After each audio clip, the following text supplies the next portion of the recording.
एक समय गोरखनाथ जी ने देखा कि स्वामी रामानंद जी काशी में वैष्णव पंथ का ज्यादा प्रचार कर रहे हैं और नाथ पंथ सिकुड़ता जा रहा है।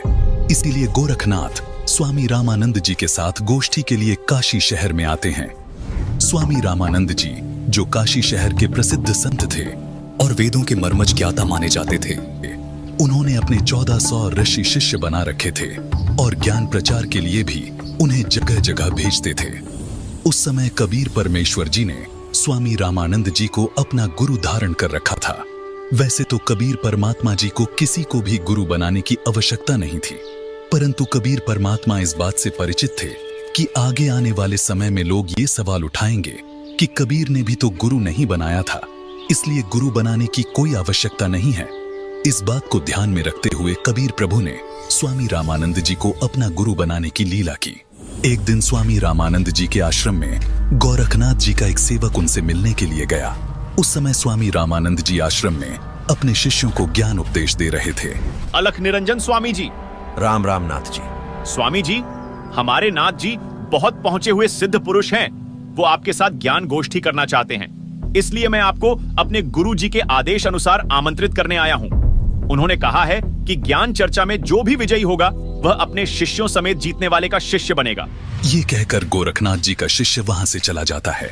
गोष्ठी की बात सुनकर स्वामी रामानंद जी बहुत चिंतित हो जाते हैं, क्योंकि वे इस बात से परिचित थे कि ये नाथ परंपरा वाले साधु सिद्धि युक्त होते हैं और इन सिद्धियों को देखकर जनता उनको विजयी घोषित कर देगी, जिससे ज्ञान चर्चा का मूल उद्देश्य पूरा नहीं होगा और उस नाथ जी का मुझे शिष्य बनना पड़ेगा। स्वामी रामानंद जी ये सोच ही रहे थे कि तभी 12 वर्षीय कबीर साहिब जी आश्रम में प्रवेश करते हैं। प्रणाम गुरुदेव। क्या हुआ गुरुदेव, आप बहुत चिंतित नजर आ रहे हैं। दास के लायक कोई सेवा है तो बताओ। हे कबीर जी, कोई नाथ जी आए थे और उन्होंने स्वामी जी के साथ गोष्ठी करने को कहा है कि जो गोष्ठी के लिए नहीं आएगा तो वो हारा माना जाएगा, और दूसरी शर्त ये रखी है कि जो हार जाएगा वह जीतने वाले का सह अनुयायी शिष्य बनेगा। हे स्वामी जी, संतों को हार जीत की चिंता नहीं करनी चाहिए। हमें उस नाथ जी का सामना करना चाहिए और गोष्ठी में अवश्य चलना चाहिए। फिर मैं आपका दास भी तो आपके साथ हूँ। हे भगवान, आप कह रहे हैं तो मैं अवश्य ही चलूंगा। अब मुझे कोई चिंता नहीं। कबीर साहिब जी अपने मुंह बोले। गुरुजी स्वामी रामानंद जी के साथ ज्ञान गोष्ठी में जाने के लिए तैयार होते हैं। वो वैष्णव पंथी वेशभूषा पहन लेते हैं, माथे पर तिलक, गले में तुलसी की लकड़ी की माला, टोपी, झोली, सिक्का व एक फावड़ी। स्वामी जी व कबीर जी कुछ अन्य शिष्यों के साथ निश्चित समय और स्थान पर गोरखनाथ जी से गोष्ठी करने पहुंच जाते हैं।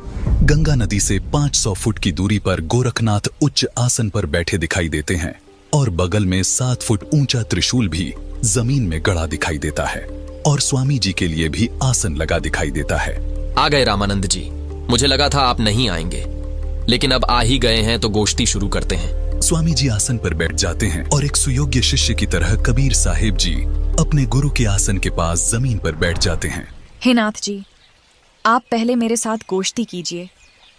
अगर मुझे ज्ञान चर्चा में हरा दिया तो ही मेरे गुरु जी से बात करना।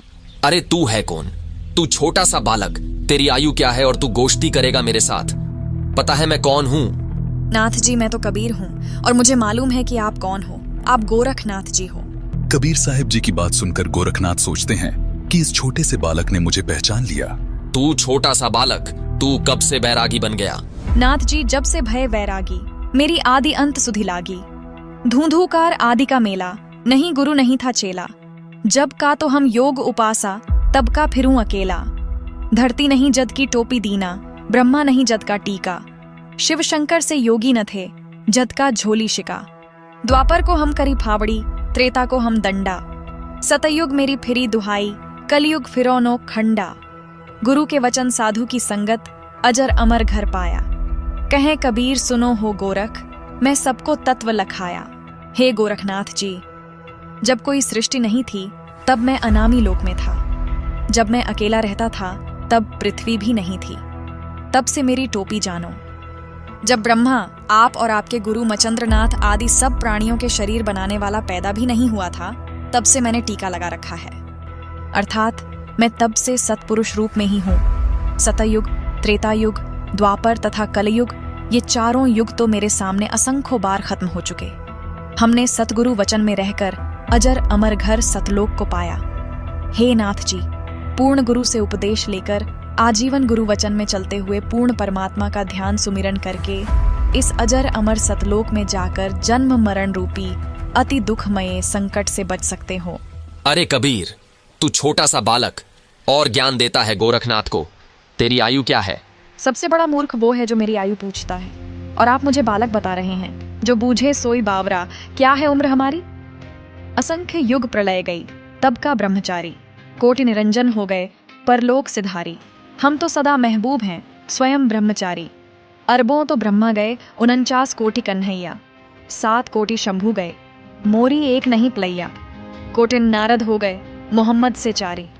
देवतन की गिनती नहीं है, क्या सृष्टि विचारी। नहीं बूढ़ा नहीं बालक, ना ही कोई भाट भिखारी। कहें कबीर सुन हो गोरख, यह है उम्र हमारी। असंख्य युग प्रलय में चले गए, तब का मैं अमर हूँ। करोड़ ब्रह्म भगवान मृत्यु को प्राप्त होकर पुनर्जन्म प्राप्त कर चुके हैं। अन्य भगवान जिसका तुम आश्रय लेकर भक्ति कर रहे हो, वे नाशवान हैं। फिर नाथ जी आप अमर कैसे हो सकते हैं?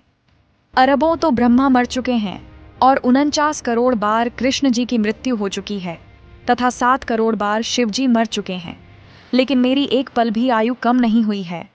मैं अमर पुरुष हूँ। केवल सत्य पुरुष ही अजर अमर परमात्मा है, तथा उसी का सतलोक अमर है, जिसे अमर लोक भी कहते हैं।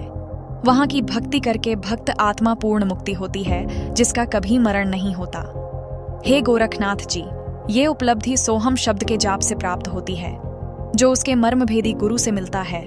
उसके बाद फिर सार नाम मिलता है, और सतलोक में वास तथा सतपुरुष की प्राप्ति होती है। करोड़ों नारद तथा मोहम्मद जैसी पवित्र आत्माएं जन्म कर मर चुकी हैं, देवताओं की तो गिनती भी नहीं। फिर आम मानव शरीरधारी प्राणियों तथा जीवों का तो हिसाब क्या लगाया जा सकता है। मैं न बूढ़ा न बालक, मैं तो जवान रूप में रहता हूँ, जो ईश्वरीय शक्ति का प्रतीक है। ये तो मैं लीलामयी शरीर में आपके समक्ष हूँ। ये सुनकर गोरखनाथ जी और क्रोधित हो जाते हैं और अपने त्रिशूल के ऊपर के भाग पर सिद्धि से उड़कर बैठ जाते हैं। कबीर, यदि तू इतना महान है तो मेरे बराबर में आकर बातें कर। हे नाथ जी, हम ज्ञान गोष्ठी के लिए आए हैं, न कि ये नाटक करने के लिए। आप नीचे आकर ज्ञान चर्चा करो, ताकि जनता को सच्चाई का पता लग सके। तेरे पास कोई सिद्ध शक्ति नहीं है। तू और तेरा गुरु दुनिया को गुमराह कर रहे हो। आज तुम्हारी पोल खुलेगी। अगर शक्ति है तो आओ बराबर में, यहीं चर्चा करेंगे, नहीं तो हार स्वीकार कर लो। ठीक है गोरखनाथ जी। कबीर जी अपनी कुर्ते की जेब से 150 फीट लंबी धागे की रील निकालते हैं और उसके एक छोर को पकड़कर सीधा ऊपर की तरफ फेंक देते हैं। धागा सीधा खड़ा हो जाता है और कबीर साहिब जी उस धागे के अंतिम छोर पर जा बैठते हैं। नाथ जी, अब आप आओ मेरे बराबर में, यहाँ बैठकर चर्चा करेंगे। गोरखनाथ ज्यों ही ऊपर की तरफ उठते हैं, वैसे ही धड़ाम से नीचे गिर जाते हैं।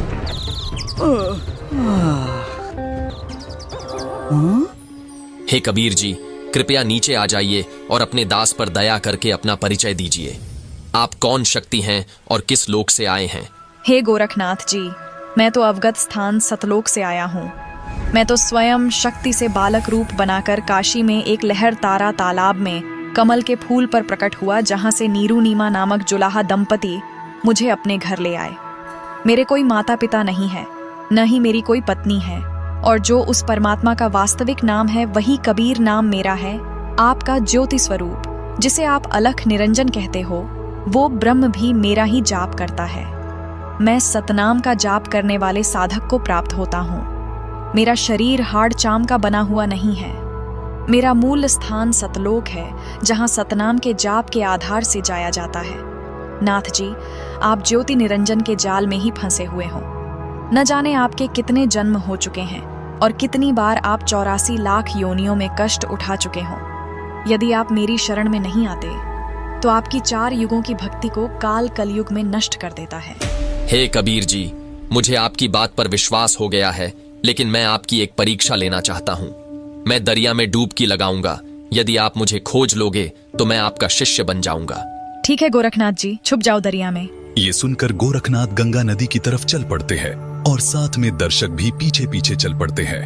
गंगा के पास जाकर गोरखनाथ जी गंगा में छलांग लगाकर मछली का रूप धारण कर लेते हैं।